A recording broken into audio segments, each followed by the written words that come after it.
break. Okay, fantastic. So we're just going to move into the sermon for this morning, and we're in a series at the moment called One Accord, and the reason why we've called it that is because we looked at Jesus died, he lived his life, he died, he rose again, and then he ascended, and then he poured out his Spirit, and then all of a sudden the church is birthed. So it's like the purest sense of the church in one sense. You see it at the very beginning. And one of the phrases it said about the church as to why it was so healthy at that time, they saw the outpouring of the Spirit and you saw all the different things that was happening in and around them, is because of this thing, they were in one accord. There was something about the community that had been established there that was so together that actually it was a very, very powerful thing. And so we wanted to go on a journey just for a couple of weeks to look at, well, how are there some different ways in which we can become that, where we become one accord? Because actually how we are together is actually incredibly powerful. Because if you think of the language that is used for Jesus' body, which is, well, first of all, there it is, Jesus, the church is referred to as the body. You think it's a very diverse picture, but you're all united together. We all look different. You know, my hand is very different to my foot, or my shoulder, but they're a part of the same body. And the church is described as family. And so it's not a corporation, it's not anything like that. Actually, first and foremost, it's brothers and sisters under a good father. And so the way we live should resemble something of family. There should be something so powerful about our community as we gather together. Jesus said this. He said, this is how the world, so those of you, he's saying, those who do not follow me and don't know me, the reason they will know that you follow me and you're my disciples, this is what he says, is by how you love one another. He said, so people looking in should see such a different community as in churches that they say they must be followers and their God must be real, because I have not seen a community anywhere else like that on the face of the planet. And is there anyone here who has seen the program The Island with Bear Grylls? No, okay, so there's a few people as well. Okay, so we came across one the other day. And I've mixed it up a little bit. This wasn't just, so the usual thing is that they send off, say, 12, 15 people onto a remote island, and they have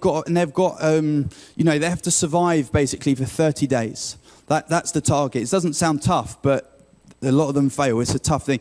This time, I don't know if they were getting bored or whatever, they seemed to turn it into a social experiment. This time, they dropped different stashes of money all around the island, equating to £100,000. And they said, we're leaving you on the island. It's now your choice. You can set up camp. You can go and find it. You can find it as individuals. You can find it as a group. And so first of all, they all get landed on this island and they say, this is how it has to work. We have to stay as a community. And then whoever finds it, we share it evenly amongst everyone. And everyone's like, yeah, totally agree. That sounds a really good idea. Okay, sounds like early church stuff, okay? Two guys go off saying, we're going to go and find some water. No. Not looking for water, looking for the money, okay? So then next thing you know, they've come across this money. They open it, about £15,000 in there. And within a split second, they were saying, we keep it.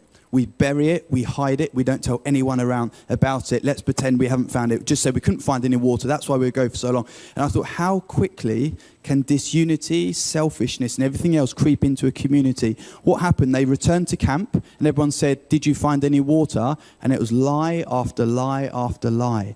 And you think, that is not the sort of community that Jesus is building. The community he is building. And there was one guy, when he was in the midst of it, he said, we must go back, we've got to stay as a community, we've got to, there's some older people there, they can't go out and find these different things, we've got to look after them. And there was this guy, and I just thought, actually, you were almost like the Jesus in the middle of this, trying to point people, like saying, no, we've got to be of one accord together. And so the area I want to look at this morning, I think which will help build something of being one accord and a good community, is serving one another. So if you want to turn there, we're going to read from John 13. And it's going to be about serving one another, okay? Just give a moment for people. It will come up on the screen as well. But I do think if you're not in the habit of having a Bible open in front of you, is something I would tell you to do. It's really good to be able to follow it in front of you. Okay, so I'll read. Once we get down to verse 5, we're going to jump to 12, just because there's a one-to-one conversation there that's probably not going to take us away from what we're doing this morning. It says, now before the feast of the Passover, when Jesus knew that his hour had come. So when you hear about the hour, that hour is about when he's about to die. That is his hour, is the moment of his death. So he knows that's about to happen. He's about to depart out of this world to the Father.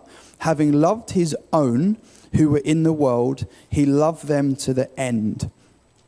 During supper, when the devil had already put into the heart of Judas Iscariot, Simon's son, to betray Jesus, Jesus, knowing that the Father had given all things into his hands and that he had come from God and was going back to God, Jesus rose from supper. He laid aside his outer garments and taking a towel, he tied it around his waist. Then he poured water into a basin and began to wash the disciples' feet and to wipe them with the towel that was wrapped around him. Jumping down to verse 12. When he had washed their feet and put on his outer garments and resumed his place, he said to them, do you understand what I have done to you? You call me teacher and Lord, and you are right, for so I am. But if I then, your teacher and Lord, have washed your feet, you also ought to wash one another's feet. For I have truly given you an example that you also should do just as I have done to you. Truly, truly, I say to you, a servant is not greater than his master, nor is a messenger greater than the one who sent him. If you know these things, blessed are you if you do them. So if you've got the Bible in front of you, just keep it there, because we're going to try and go through this almost verse by verse, just to unpack it and say, what does this mean for us today? What can we learn from this? Because Jesus is saying to his disciples, what I've done, you now also go and do. Okay, so just as a heads up, we're not going to end today's service by all taking our shoes and socks off, in case there's anyone slightly worried. But I do hope that we come away from here today saying, actually, yes, there is something of serving one another, which is a godly attribute that I'd like to grow in my life. So verse 1 says, having loved his own who were in the world, he loved them until the end. And the first thing I want to say is, being Christians, being followers of Jesus, is not just being a moral group of people. That is not what this is. We serve and we love because we have first been loved and served by him. That is where our motivation first and foremost comes from. We are not just a moral people. Morality can only take you so far. Whereas to be a responder to the fact that God has first loved and served you is incredibly powerful, that you can do even when there's no appreciation around you. Everything we do should be as a response to, Jesus said, you love because I first loved you. We are responders first and foremost. And that's why I think sometimes when you see someone's ability to serve, not always, but I think sometimes when you see someone's ability to care more for the work of others than themselves, it can often be a true reflection.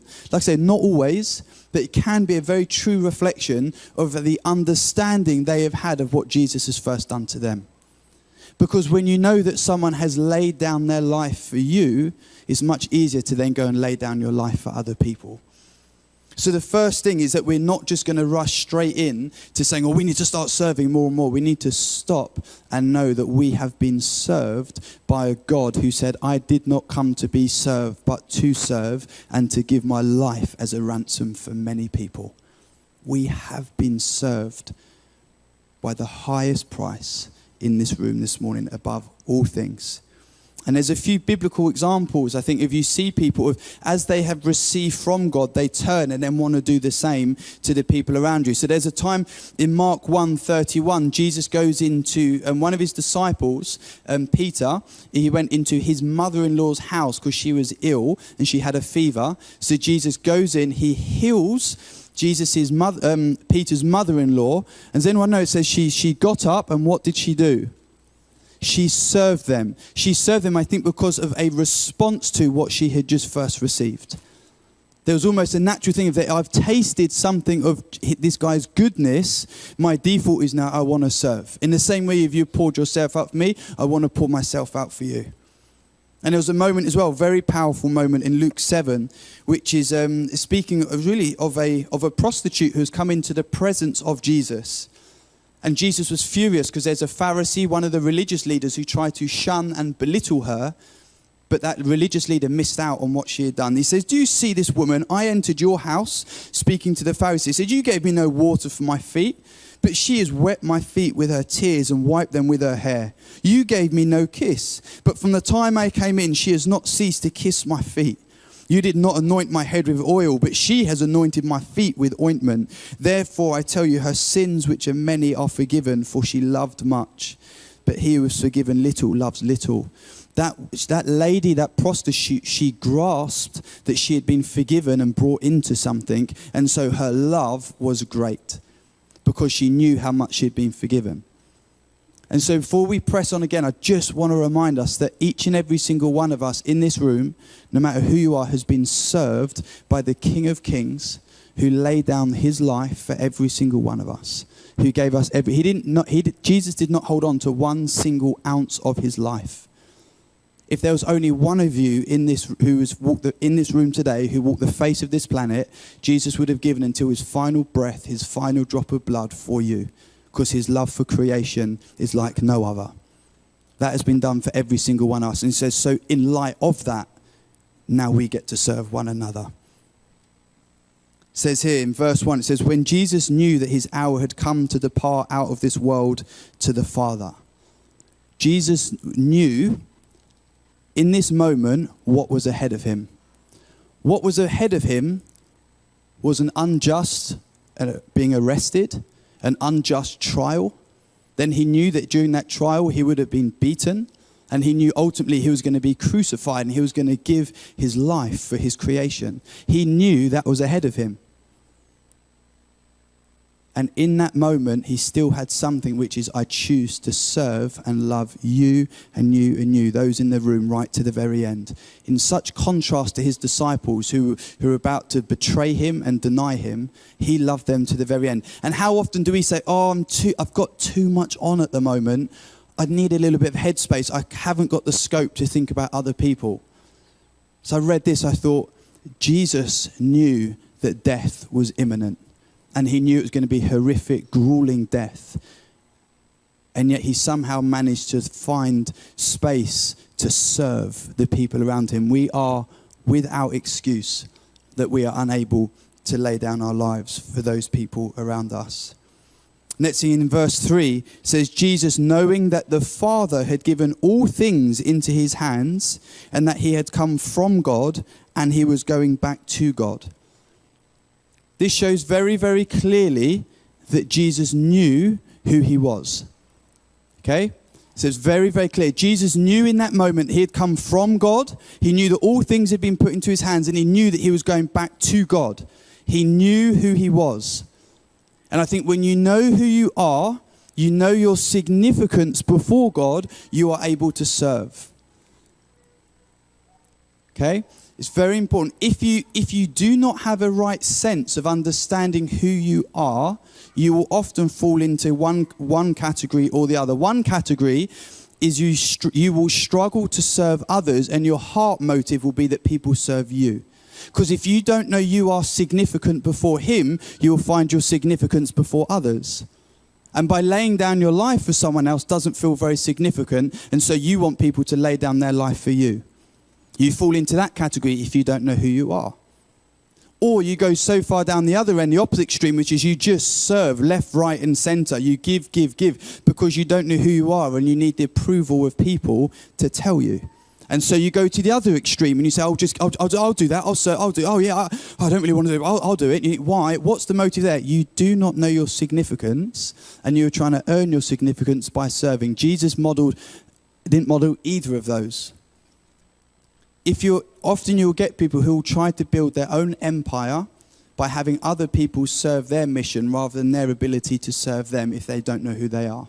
Or, like I said, the other extreme as well. And then moving to verse 4, Jesus rose from supper. He rose from supper. From supper, the food is underway. This is not the time that you want to stand up. I am now, as a dad, very, very deliberate. When we sit down to dinner, I will check every single possible thing that our children may want is on the table. Because when I sit down and I start eating, I don't want to hear, where's the ketchup? Where's my water? Daddy, where's my fork? I want to sit and enjoy this the whole way through. To have to get up halfway through the supper is of incredible inconvenience. And it's not just inconvenient because you have to stand up in the middle of supper. It's inconvenient because of the context of what was going on. Jesus' disciples, Jesus would have been their rabbi, which means almost like that he's our teacher. We spend life with him. We do life and we want to learn from him. In this culture, in this day and age, it would have been unthinkable for a rabbi to expect his followers to wash his feet. That would have been unthinkable. To have your apprentices in that moment say, you now come and wash my feet. No, that role was saved for the lowest in the house. It would have been for the servants in the house. We don't know why, but there were no servants there. And you think our feet are bad in today's age. You imagine what it would have been like in those days with the level of hygiene and the dirt roads that you would have had to walk across. And all the different things you probably found on the road and accidentally stood in as well. So we think it's unthinkable when you read in the background of this that the disciples should wash Jesus' feet. It is unimaginable that Jesus in that moment would look around and say, there is a need in this place. My disciples' feet are filthy. The servant is not here. I think if that was me, I would have just said, Peter, James and John, do the right thing. Come on. We've all got dirty feet. Do it for the guys. Take one for the team. But Jesus doesn't. Jesus, he stands up from dinner at the most inconvenient time. The food is flowing. He is the rabbi. He is the teacher.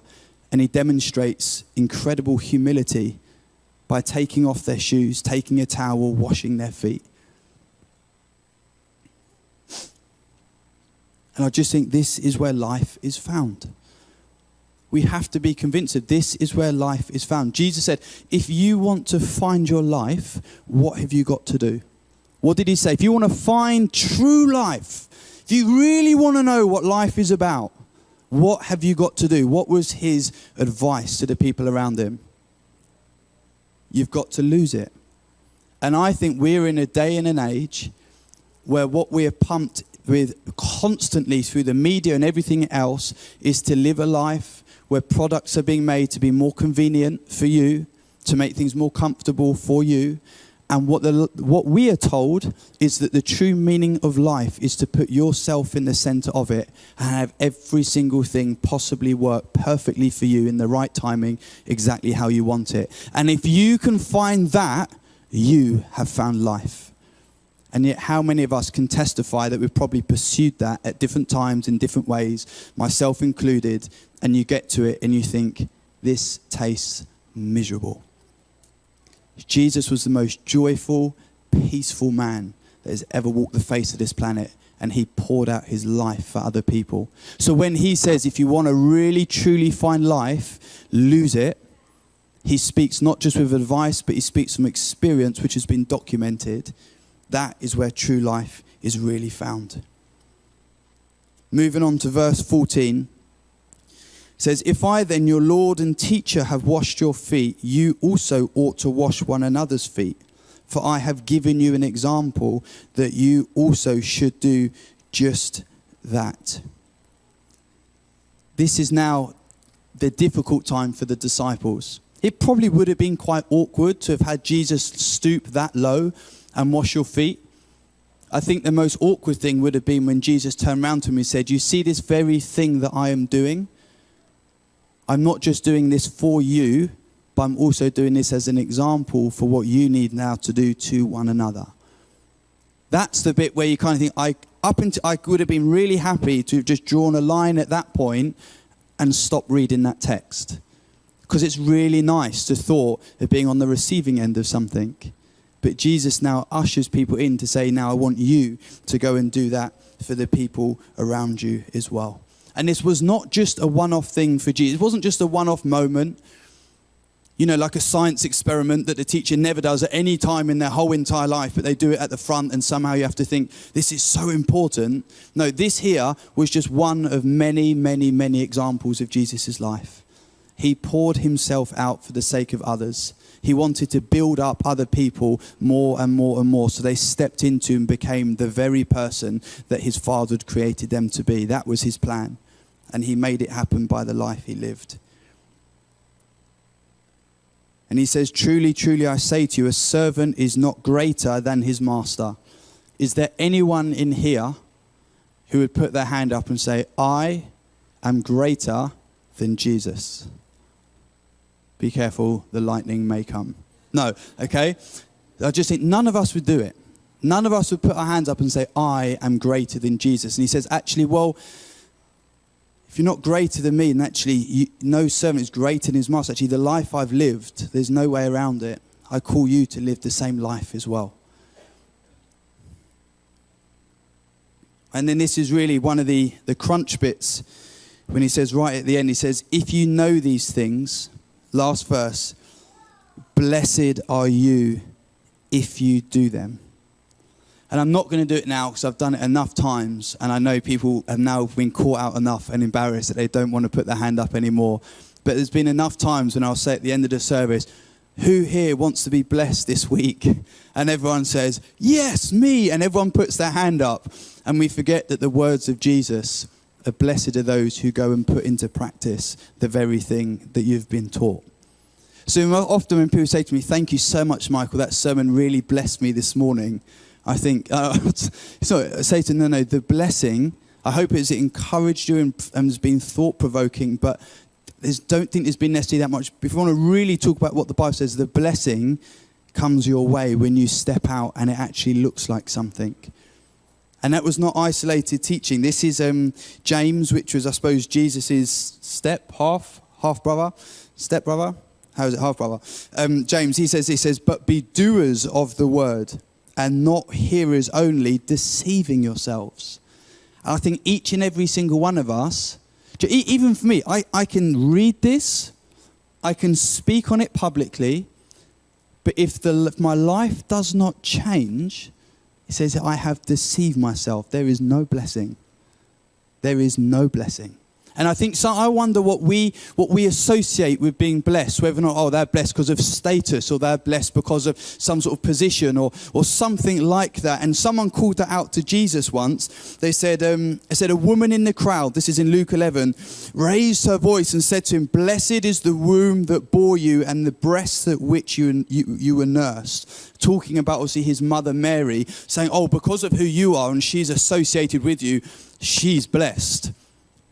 And, he's not trying to be rude to his mum, but he turns around and says, no. Blessed rather are those who hear the word of God and keep it. Which means every single one of us in this room this morning, no matter your background, no matter your status, position, anything else, is able to walk in the blessing of God because we were able to first receive the good news that we have been served and loved, and we are then able to go and live it out to other people. So what does this practically now look like? It's really hard when you stand up and you look out and there's so many people looking at you thinking like, wish I hadn't come this morning. But it's good we're here. This is the word of God. Okay? So this is what Paul writes in Philippians, I think, to really truly understand. What does it mean to serve? What's at the core of that? Because I think there's different ways in which you can serve people. You can serve people, maybe one extreme is like, if I serve that person, I'm not just talking about Sundays, I'm talking about your lifestyle of serving. That person's looking. If I serve them, then they'll see me and I'll look really good. That's not what true serving is about. What's it mean to really serve? Paul writes this to the church. So this is Philippians 2, where he says, do nothing from rivalry or excessive pride, but in humility count others more significant than yourself. I think that is probably one of the most helpful verses of getting right to the very core of what does it mean to serve. It means to treat someone else and to think of them in a greater way than you are of yourself in that moment. I mean, that's probably what it is. I'll read it again. Do nothing from rivalry or excessive pride, but in humility count others more significant than yourselves. And I would urge every single one of us this week to ask that question. Am I treating the person in front of me more significant than how I'm treating myself? Paul also writes this. This is Colossians 3, verses 12 to 14. Just so I'm just aware, when I say like Paul, for a lot of people it's like, Paul who? Paul, there's a couple of Pauls in this room. Did they write it? No. Just like there was, this amazing story. There's a man who hated Christians. This was a couple of years now after, so Jesus has ascended to heaven, and his chief mission was to travel around making sure that Christians were murdered for their faith because he hated it. So at this time he's known as Saul. Like, he hated them that much. He literally would deliver letters to give permission for Christians who followed Jesus to be killed. And in a moment, Jesus threw him off of his horse, blinded him. And then he turns around and he says, who are you? And he says, I'm Jesus. You're persecuting me. Basically, you need to stop. I'm going to give you a mission and you're going to go and bring about my name amongst many, many people, predominantly the Gentiles. And then as a result, he started his name was changed to Paul, and he was an apostle, which meant he went traveling around, planting churches, encouraging churches, and he wrote much of the New Testament. And this was one of his encouragements to the church. He says, put on then, as God's chosen ones, holy and beloved. So before he asks them to do anything, he reminds them of who they are. And I want to remind every single one of us this morning in this room who we are. You have been chosen, which means God's looked at you and said, yes, you've been chosen. You are holy, which means you've been set apart. You are different. And it says you are beloved, which is every single one of us in this room is loved by Jesus in the same way that the Father demonstrated his love for him. Every single, he says, so in light of that, in light of who you are, he says, now have compassionate hearts, kindness, humility, gentleness, patience, bear with one another. And he just goes on and he says, put on love, which binds everything together in perfect harmony. And I just want to encourage every single one of us as we go away from here to step into a place of serving, to consider other people greater than you consider yourself. Because I promise you, it is that I think is at the heart of establishing a radical faith community. So that when someone looks in, they would say, I cannot get my head around how they look after one another. It should look so contrary to the way the world lives. When people look in, and I think every single one, just ask yourself the question now. Would I say that my life is more about pouring out to serve others, or is my life more about others pouring themselves out to serve me? And sadly, if it's the second, you're missing out on what Jesus says is the key bit, true bit of life.